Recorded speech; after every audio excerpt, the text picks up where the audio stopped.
الحمد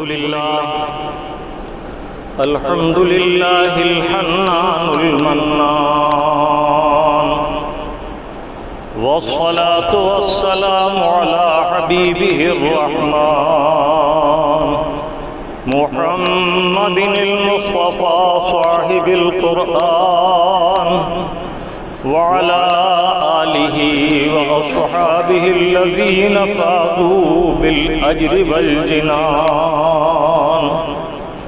أما بعد، فأعوذ بالله من الشيطان الرجيم. بسم الله الرحمن الرحيم. فصل لربك وانحر. صدق الله المولان العظيم، وصدق رسوله النبي الأمين الكريم، ونحن على ذلك ما قال من الشاهدين والشاكرين، والحمد لله رب العالمين.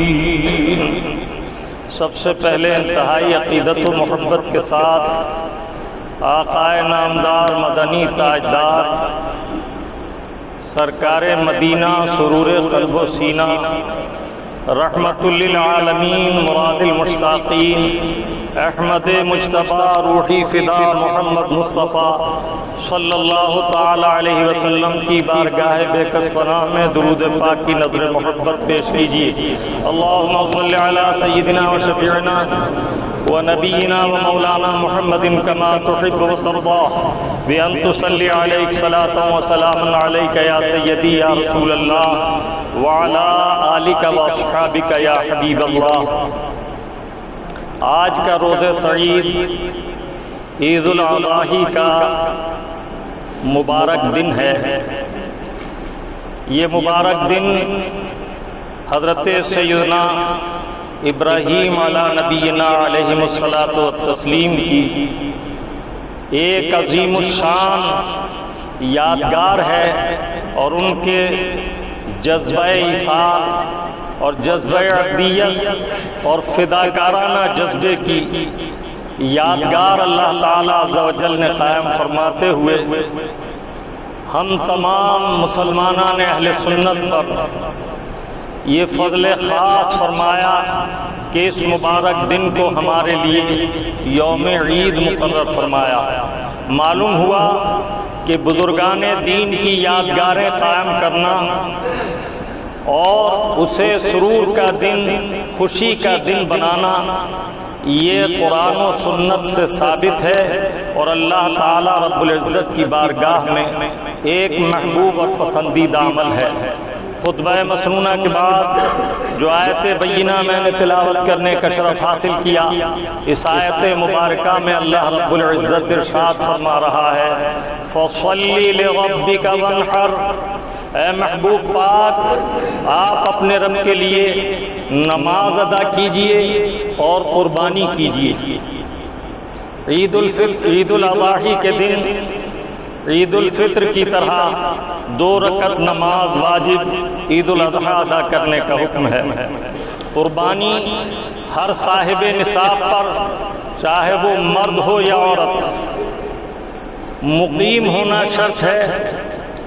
حوائج اصلیہ کے علاوہ اگر کسی مسلمان مرد یا عورت کے پاس 52.5 تولہ چاندی یا اس کی قیمت یا اس قیمت کی سونے کی چیز یا کیش یا تجارت کا سامان ہے تو وہ صاحب نصاب ہے اور اس پر قربانی واجب ہے.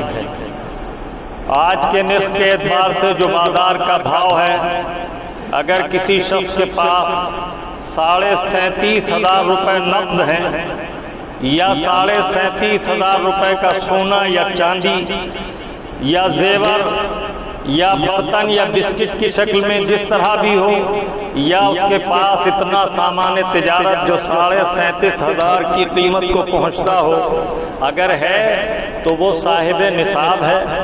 اسے زکوٰۃ لینا جائز نہیں اور اس پر قربانی کرنا واجب ہے.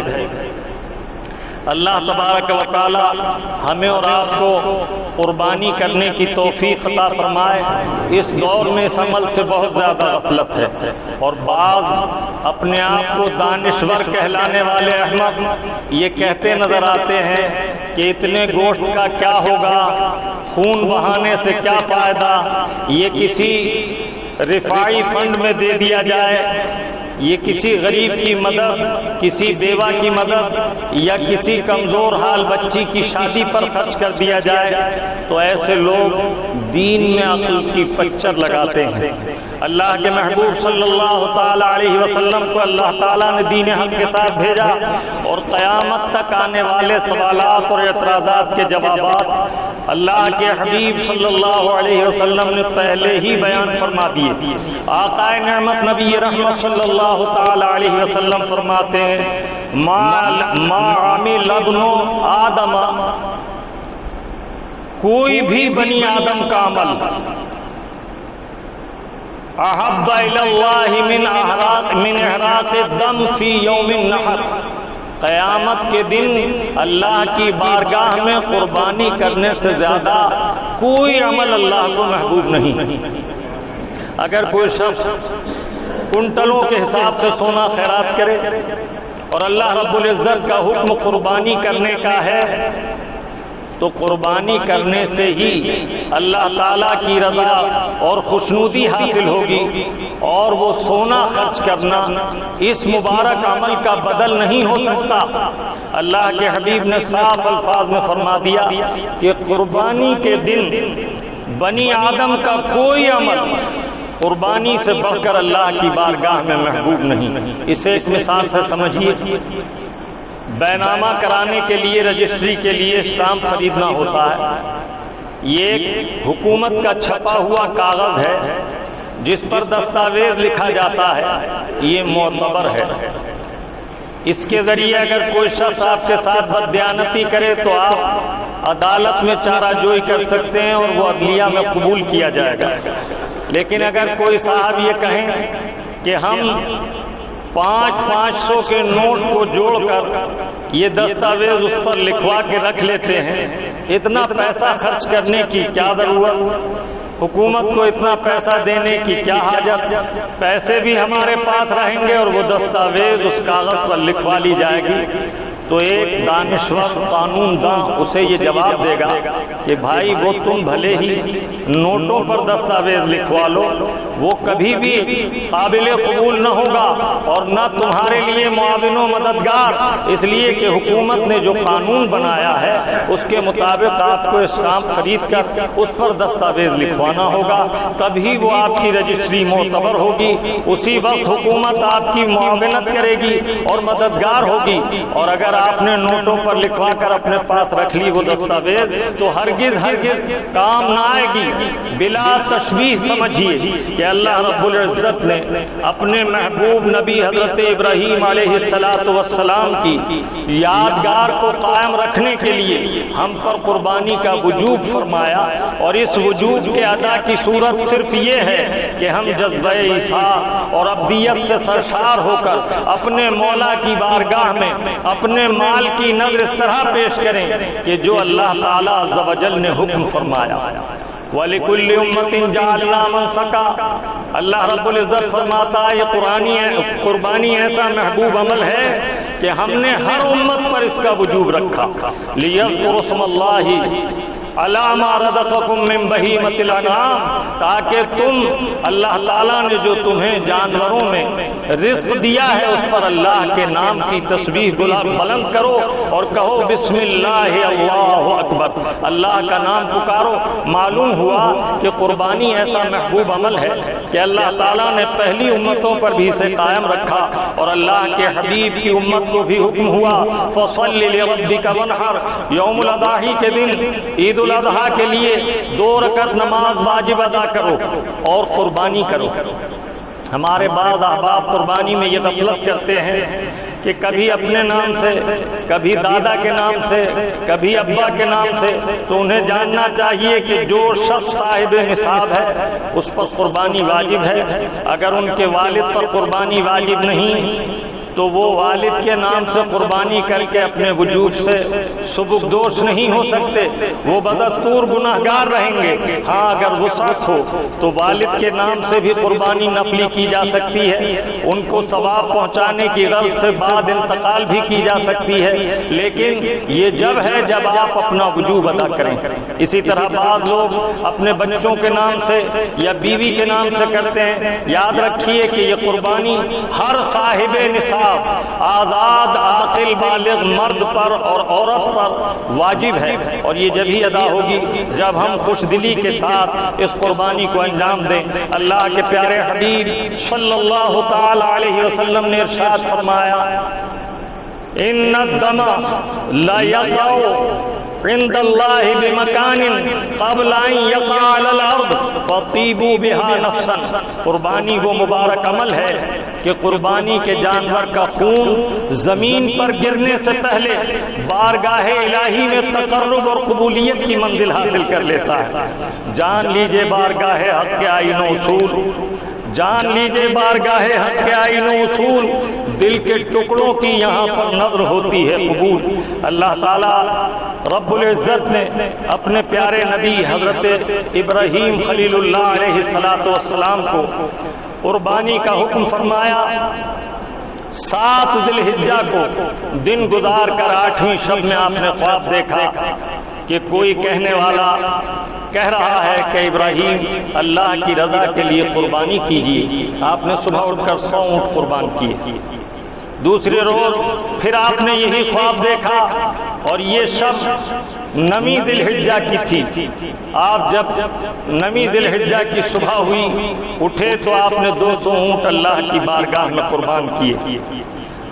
تیسرے روز 10ویں شب میں 9 ذی الحجہ کو آپ نے پھر یہی خواب دیکھا، تو آپ اس خواب ہی میں عرض کرتے ہیں کہ مولا میں تیری بارگاہ میں کیا چیز قربان کروں؟ جواب ملا جو آپ کو سب سے زیادہ محبوب ہے۔ آپ نے سمجھ لیا کہ مجھے حضرت اسماعیل علیہ السلام کی قربانی کا حکم دیا۔ آپ نے صبح تیاری کی اور اپنے ساتھ اپنے شہزادے کو لے کر مینا پہنچے، اور ہاتھ کی آستین میں رسی اور چھری ساتھ میں لی، اور اللہ کے حکم کی تکمیل کے لیے آپ نے اپنے شہزادے سے فرمایا، بیٹے میں نے خواب دیکھا ہے کہ میں تمہیں اللہ کے نام پر ذبح کر رہا ہوں، اب آپ بتاؤ کہ آپ کا کیا ارادہ اور کیا رائے ہے؟ اللہ والے تسلیم و رضا کے پیکر ہوتے ہیں، اور خاص کر انبیاء کرام ان کے امتحانات بہت عظیم ہوتے ہیں۔ العطایا علی قدر البلایا، جیسے بلائیں اور امتحانات آتے ہیں ویسے ہی ان پر انعامات بھی ہوتے ہیں۔ حضرت اسماعیل علیہ السلام نے عرض کیا کہ آپ مجھے صابر و شاکر پائیں گے، آپ اپنے خواب پر عمل کیجیے۔ جمعے میں اس پر قرآن کریم کی آیات تفصیل سے ذکر کر کے گفتگو کر چکا ہوں، اس لیے اختصار سے عرض کرتا ہوں کہ جب آپ نے چھری سنبھالی اور انہیں ماتھے کے بل لٹا کر حلقوم پر چھری چلائی، اللہ رب العزت کی بارگاہ میں جبرائیل امین کو حکم ہوا کہ جاؤ جنتی ایک دمبا لے جاؤ اور اسماعیل کی جگہ لٹاؤ اور انہیں اٹھا کر اپنے ساتھ کھڑا کر لو۔ وہ وہاں سے دمبا لے کر روانہ ہوئے، اسی درمیان آپ نے چھری چلائی، حلقوم نہ کٹا، آپ نے چھری کو تیز کیا اور اپنی رب کی بارگاہ میں التجا کی، مولا میری قربانی قبول فرما۔ کیا وجہ ہے کہ چھری حلقوم کو نہیں کاٹتی؟ حضرت اسماعیل علیہ السلام نے بھی رو کر عرض کیا، مولا میرے سر کی قربانی قبول فرما۔ پھر آپ نے چھری تیز کر کے پوری قوت سے چھری چلانا چاہا، لیکن چھری اس بار بھی نہ چلی۔ پھر آپ نے چھری کو تیز کیا اور پھر ارادہ کیا تو اس بار چھری چلی، لیکن جب آپ نے اپنے آنکھوں سے کپڑے کی پٹی ہٹائی تو ملاحظہ فرمایا کہ دمبا ذبح ہوا ہے، اور حضرت اسماعیل علیہ السلام جبرائیل علیہ السلام کے ساتھ کھڑے ہوئے مسکرا رہے ہیں اور کہہ رہے ہیں اللہ اکبر اللہ اکبر لا الہ الا اللہ۔ جبرائیل علیہ السلام نے فرمایا اللہ اکبر اللہ اکبر وللہ الحمد۔ حضرت ابراہیم علیہ السلام نے بھی یہ تکبیر بلند فرمائی۔ قیامت تک کے مسلمانوں کے لیے حکم ہے 9 ذی الحجہ کی فجر کی نماز فرض با جماعت ادا کرنے کے بعد جب سلام پھیریں تو اپنی جگہ سے جنبش نہ کریں، اور یہ تکبیر 1 مرتبہ پڑھنا واجب اور 3 مرتبہ پڑھنا مستحب و سنت ہے، اور اگر کوئی شخص اپنی جگہ سے ہل جاتا ہے تو اس کا وجوب ادا نہیں ہوتا، پھر گیا گھوم گیا یا کلام کیا بلا کسی انقطاع کے، سلام پھرتے ہی اللہ اکبر لا الہ الا اللہ اللہ اکبر وللہ الحمد، یہ تکبیر کہے۔ 9 ذی الحجہ کی صبح فجر سے شروع ہو کر ایام تشریق کی تکمیل یعنی 13 ذی الحجہ کی عصر کی نماز تک یہ تکبیر تشریق کہلاتی ہے، اور اس کا 1 بار پڑھنا واجب اور 3 بار پڑھنا سنت و مستحب ہے۔ اللہ کے حبیب صلی اللہ تعالی علیہ وسلم نے فرمایا یہ عظمت والی تسبیح ہے اور اللہ کا بہت عظیم ذکر ہے۔ اللہ تعالیٰ عز و جل ہمیں اور آپ کو اطاعت کی توفیق فرمائے۔ اللہ کے حبیب نے ارشاد فرمایا نماز عید الاضحیٰ کو جاؤ تو یہ تکبیر کہتے جاؤ، اور جب واپس پڑھ کر آؤ تب بھی یہ تکبیر پکارو اللہ کے ذکر کے لیے۔ اللہ رب العزت فرماتا ہے وَلَا ذِكْرُ اللَّهِ أَكْبَرُ، اللہ کا ذکر بہت بلند ہے، اور جب ہم کہتے ہیں اللہ اکبر تو یہ اللہ کا اسم جلالت کا ذکر ہے اور یہ سب سے عظمت والا ذکر ہے۔ اللہ کے حبیب فرماتے ہیں اللہ اکبر کہنے والے کو اتنی نیکیاں عطا ہوتی ہیں کہ زمین و آسمان کا سارا خلا نیکیوں سے بھر جاتا ہے۔ سبحان اللہ۔ قربانی کا جانور فربا ہونا چاہیے۔ اللہ کے حبیب صلی اللہ تعالی علیہ وسلم نے فرمایا سمنوا ضحایاکم فإنها علی الصراط مطایاکم، قربانی کے جانور فربا لیا کرو اس لیے کہ یہ پل صراط پر تمہاری سواری ہوں گے۔ اسی طرح قربانی کے جانور کو ذبح کرنے میں انتہائی ایثار کا جذبہ ہونا چاہیے، اس لیے کہ اللہ رب العزت کو نہ گوشت کی حاجت ہے نہ خون کی حاجت ہے، نہ اس کی بارگاہ میں گوشت اور خون پیش ہوتا ہے۔ اللہ رب العزت خود اعلان فرماتا ہے لن ینال اللہ لحومها ولا دماؤها ولکن ینالہ التقوی منکم، اللہ کی بارگاہ میں نہ تمہارے گوشت پیش ہوتا ہے نہ تمہارا خون قربانی کا پیش ہوتا ہے، اس کی بارگاہ میں تو تمہارے دلوں کا اخلاص اور تقوی و پرہیزگاری پیش ہوتی ہے۔ ریا کی نیت نہ ہو، نام و نمود کی نیت نہ ہو، دکھاوے کی نیت نہ ہو۔ بعض احباب بکرا لاتے ہیں یا قربانی کا جانور، اس کا فوٹو کھینچ کر موبائل پر واٹس ایپ پر نیٹ وغیرہ پر ڈالتے ہیں۔ خوب یاد رکھیے جاندار کا فوٹو کھینچنا حرام ہے، حرام ہے، اشد حرام ہے، اور یہ تو ایک اللہ کی بارگاہ میں عبادت ہے، اس کے لیے ریا دکھاوا یہ بھی حرام اشد حرام ہے۔ معلوم ہوا جس آدمی نے فوٹو کھینچ کر اور اس کو واٹس ایپ پر ڈالا یا اس کا دکھاوا کیا تو وہ 2 حراموں کا مرتکب ہوا، اور ایک حرام اس میں ایسا ہے کہ جسے اللہ کے حبیب فرماتے ہیں ان اشد الناس عذابا یوم القیامت المصورون، قیامت کے دن سب سے زیادہ سخت عذاب تصویر بنانے والوں کو ہوگا۔ اس سے اندازہ کیجئے کہ یہ کتنی بری بات ہے۔ آج دین کو لوگوں نے لہو و لعب اور کھیل بنا لیا۔ حج کو جانے والے لوگ مطاف میں حرم میں اس جلالت والے گھر میں بھی فوٹو کھینچتے ہیں۔ خوب یاد رکھیے یہ ان کے کہنے کے لیے حج ہے، لیکن حج کی قبولیت کی شرط فوت ہونے پر ایسے حج منہ پر مار دیے جاتے ہیں۔ اللہ کے حبیب فرماتے ہیں اللہ کی کنیزوں کو حکم ہے کہ اس جلالت والے دربار میں اپنے چہرے کھولے رکھیں، یعنی محرمہ عورت حالت احرام میں چہرے کی ٹکڑی کھلی رکھتی ہے، جبکہ عورتوں کے لیے چہرے کا پردہ بھی واجب ہے۔ انہیں حکم ہے کہ وہ آج اپنے چہرے کو کپڑے سے نہ ڈھانپیں، اس لیے کہ احرام کی حالت میں منہ پر کپڑا لگنا درست نہیں، اور اللہ کی بارگاہ میں اس کے بندوں کا امتحان ہے کہ یہ باندیاں اللہ کی باندیاں حرم پاک میں اللہ کے حکم سے منہ کھولے ہوئے ہیں۔ کسی بندے میں یہ جرأت نہ ہو کہ وہ بد نگاہ سے اس کی طرف دیکھے، اور جب شیر اپنے آغوش میں بچے کو لیے ہو تو کس میں جرأت ہے کہ اس کی طرف پنجہ بڑھائے بلا تشبیہ۔ یہ مقام وہ ہے کہ اللہ رب العزت اپنے جلال کے ساتھ اپنی تجلیات کو وہاں ظاہر فرماتا ہے، لہذا ایسے موقع پر فوٹو سے بچنا چاہیے۔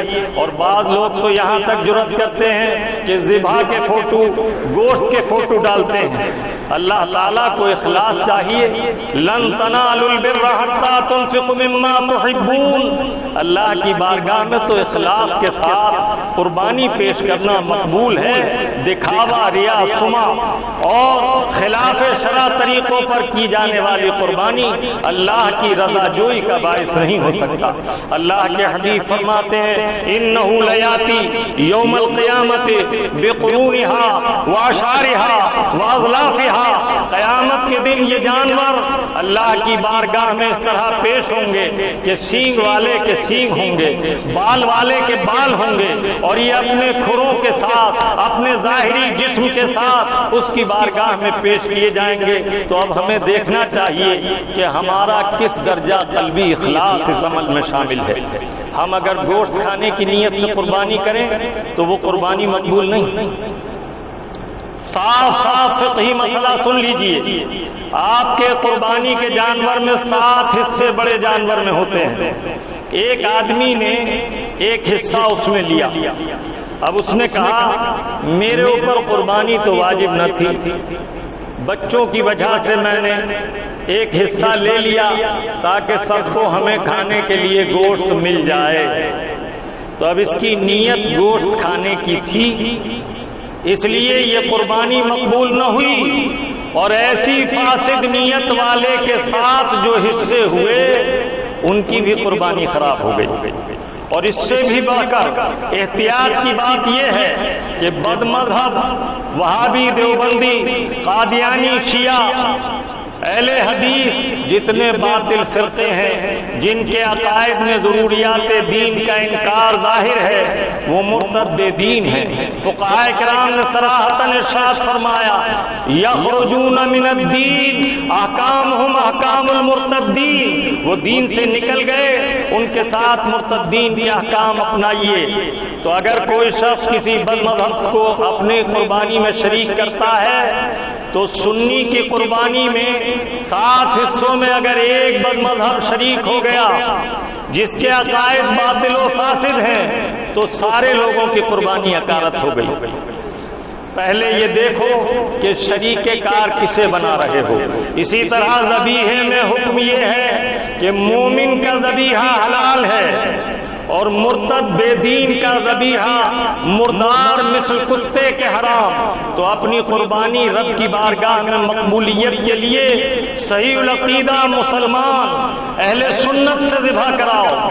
بد مذہبوں کے لوگ عام طور پر یہ کہتے نظر آتے ہیں یہ بریلویوں سنیوں کے ساتھ قربانی مت کرو، تمہاری قربانی اکارت ہو جائے گی، جبکہ ان کے خود کے عقائد باطل ہیں۔ تو جو اہل سنت والجماعت ہیں جنہیں اللہ کے حبیب نے فرمایا کہ جماعت ناجیہ صرف اہل سنت والجماعت ہیں، تو ان کو چاہیے کہ وہ ان سے زیادہ احتیاط کریں۔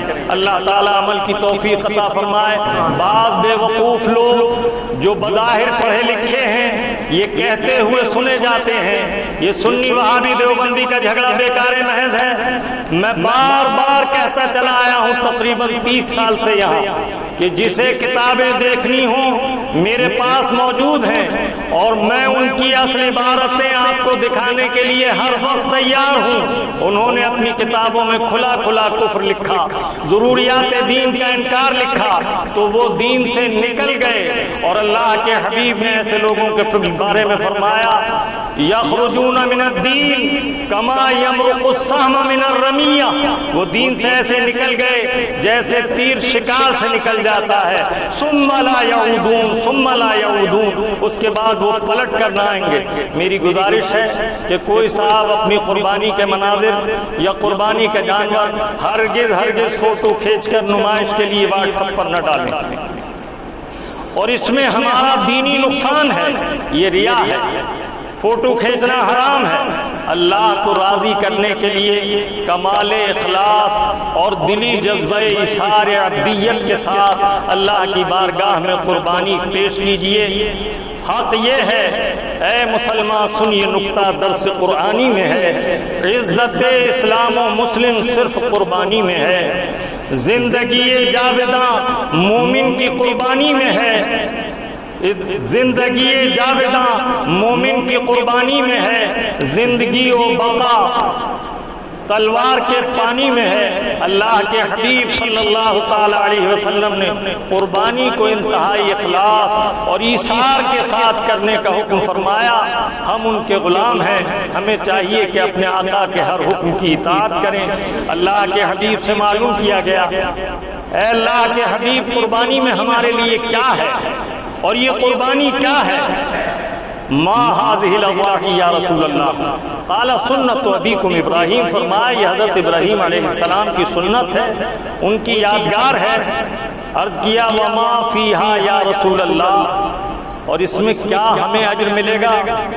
اللہ کے محبوب صلی اللہ تعالی علیہ وسلم نے فرمایا لکل شعرۃ حسنۃ، ہر چھوٹے سے چھوٹے بال کے بدلے میں عظیم سے عظیم نیکی عطا ہوگی۔ اور یہ نیکی کب قبول ہوتی ہے؟ جب مومن کی نیت خالص ہو۔ اللہ کے حبیب صلی اللہ تعالی علیہ وسلم نے فرمایا نیت المومن خیر من عملہ، مومن کی نیت اس کے عمل سے بھی بہتر ہے۔ اگر نیت اچھی ہے تو عمل قبول ہوگا، اور اگر نیت اچھی نہیں تو عمل قبول نہیں ہوگا۔ انما الاعمال بالنیات ولکل امرئ ما نوی، عمل کا مدار نیت پر ہے، ہر ایک وہ پائے گا جو اس نے نیت کی ہوگی۔ اللہ رب العزت ہمیں اور آپ کو حسن نیت کی توفیق عطا فرمائے۔ اب نماز کی نیت بغور سن لیں۔ نیت کی میں نے نماز کی 2 رکعت نماز واجب عید الاضحیٰ، ماں 6 زائد تکبیروں کے، پیچھے سے امام کے، منہ میرا کعبہ شریف کی طرف، اللہ اکبر، کان کی لو سے انگوٹھے چھوائیں اور ہاتھ سیدھے کعبے کی طرف ہے۔ اب ہاتھ ناف کے نیچے اس طرح باندھ لیں کہ یہ ہتھیلی پشت پر ہو دوسرے ہاتھ کی، اور یہ انگوٹھا اس طرح، اور یہ نیچے والی انگلی اس طرح، اور یہ 3 انگلیاں کلائی پر، اس طرح ہاتھ باندھ لیں۔ ایک بار پھر سنیں، نیت کی میں نے نماز کی، نماز واسطے اللہ تعالیٰ کے 2 رکعت نماز واجب عید الاضحیٰ، ماں 6 زائد تکبیروں کے، منہ میرا کعبہ شریف کی طرف، اللہ اکبر۔ جب آپ امام کی اقتدا کرتے ہیں، اقتداء تو بہذا الامام، پیچھے سے امام کے یہ کہتے ہیں اگر کوئی شخص نیت نہ کر سکے، نہ کہہ سکے، تو اس کے دل میں یہ نیت ہونا کافی ہے کہ عید الاضحیٰ کی نماز واجب اس امام کی اقتدا میں ادا کر رہا ہوں، اور اس میں 6 تکبیریں زائد ہیں۔ یہ اگر دل میں خیال جما لیا تب بھی نیت ہو جائے گی، زبان سے کہہ لینا مستحب ہے۔ اب جب امام نے کہا اللہ اکبر، کانوں تک ہاتھ اٹھائیں اور ہاتھ باندھ لیں۔ امام صاحب ثنا پڑھنے کے بعد پھر تکبیر کہیں گے، کانوں تک ہاتھ اٹھائیں، ہاتھ چھوڑ دیں، پھر کانوں تک ہاتھ اٹھائیں، اللہ اکبر کہتے ہوئے ہاتھ چھوڑ دیں، پھر کانوں تک ہاتھ اٹھائیں، اللہ اکبر کہتے ہوئے اور ہاتھ باندھ لیں۔ پہلی تکبیر میں ہاتھ باندھے جائیں گے، بیچ کی 2 تکبیروں میں پہلی رکعت میں ہاتھ چھوڑ دیے جائیں گے، پھر چوتھی تکبیر میں ہاتھ باندھ لیے جائیں گے۔ اب قرأت سنیں، اس کے بعد رکوع و سجود حسب معمول ہوگا۔ دوسری رکعت میں اٹھنے کے بعد امام قرأت کرے، قرأت سنیں۔ جب وہ رکوع میں جانے سے پہلے تکبیرات کہیں گے تو پہلی تکبیر میں کانوں تک ہاتھ اٹھائیں، ہاتھ چھوڑ دیں، دوسری تکبیر میں ہاتھ اٹھائیں اور ہاتھ چھوڑ دیں، تیسری تکبیر کہتے ہوئے کانوں تک ہاتھ اٹھائیں، ہاتھ چھوڑ دیں، چوتھی تکبیر میں بغیر ہاتھ اٹھائے، یہ رکوع کی تکبیر ہے، رکوع میں چلے جائیں۔ یعنی دوسری رکعت کی پہلی 3 تکبیروں میں ہاتھ نہیں باندھنا ہے، اور چوتھی تکبیر کہتے ہوئے رکوع میں جانا ہے، اور پہلی رکعت کی پہلی تکبیر کہہ کے ہاتھ باندھنا ہے، پھر 2 تکبیروں میں ہاتھ چھوڑنا ہے، پھر چوتھی تکبیر جو قرأت سے پہلے ہوگی اس میں ہاتھ باندھ لینا. اس طرح آپ اسے یاد رکھ سکتے ہیں. نماز کے بعد مصافحہ و معانقہ کریں اور ایک دوسرے کو مبارکباد پیش کریں. قربانی کا گوشت کسی بد مذہب کسی کافر مرتد کو ہرگز نہ دیں کہ اللہ کے حبیب نے زمزم اور گوشت انہیں دینے سے منع فرمایا. گوشت اگر آپ چاہیں تو کل گوشت آپ اپنے گھر میں کھا پی سکتے ہیں اور یہ بھی کر سکتے ہیں کہ کل گوشت اپنے احباب کو کھلا دیں, رشتہ داروں کو کھلا دیں. یہ بھی کر سکتے ہیں کہ کل گوشت غربا میں تقسیم کر دیں. اس لیے کہ گوشت کے 3 حصے کرنا یہ سنت مستحبہ ہے, ایک اہل خانہ کے لیے, ایک احباب کے لیے, ایک غربا کے لیے. تو جو لوگ یہ سمجھتے ہیں کہ اگر ہم نے سب غریبوں میں بانٹ دیا تو گناہ گار ہوں گے, اس لیے میں نے یہ مسئلہ بیان کر دیا کہ آپ قربانی کا گوشت خود اور اپنے اہل و عیال کو بھی کھلا سکتے ہیں اور غربا کو بھی دے سکتے ہیں اور رشتہ داروں پر بھی بانٹ سکتے ہیں. ایسا نہیں ہے کہ اس کے خلاف کرنے پر آپ گناہ گار ہوں گے. ہاں, جس جانور میں 7 حصے ہوں تول کر برابر تقسیم کیا جائے, اندازے سے بانٹنا جائز نہیں. اس کا خیال رکھیں. اسی طرح اس بات کو بھی ملحوظ رکھیں کہ اللہ نے آپ کو خوشحال کیا ہے, وہ کھلاتا اور پلاتا ہے. آپ کے مال میں محروم کا اور سائل کا حق ہے. حق للسائل والمحروم. تو غربا کو ہرگز نظر انداز نہ کریں, بلکہ جس بھائی کے یہاں قربانی ہو اس کے ہاں گوشت نہ بھیجیں, کہہ دیں آپ کے یہاں قربانی ہے. اور جن کے یہاں نہ ہو ان کے یہاں گوشت بھیجیں. لوگوں کو خوش کرنے کے بجائے رب کی رضا کو مقدم رکھیں اور اپنے رشتہ داروں عزیز و اقارب سے ترغیب دلائیں کہ ہم اللہ کے فضل سے خوشحال ہیں, آپ بھی خوشحال ہیں. جن کے یہاں قربانی نہیں ہوئی انہیں پہلے دینے کا حق ہے. اسی طرح قربانی کی کھال پر تصدق کریں. اللہ تعالیٰ عز و جل ہمیں اور آپ کو خیر کی توفیق عطا فرمائے. الحمدللہ الحنان المنان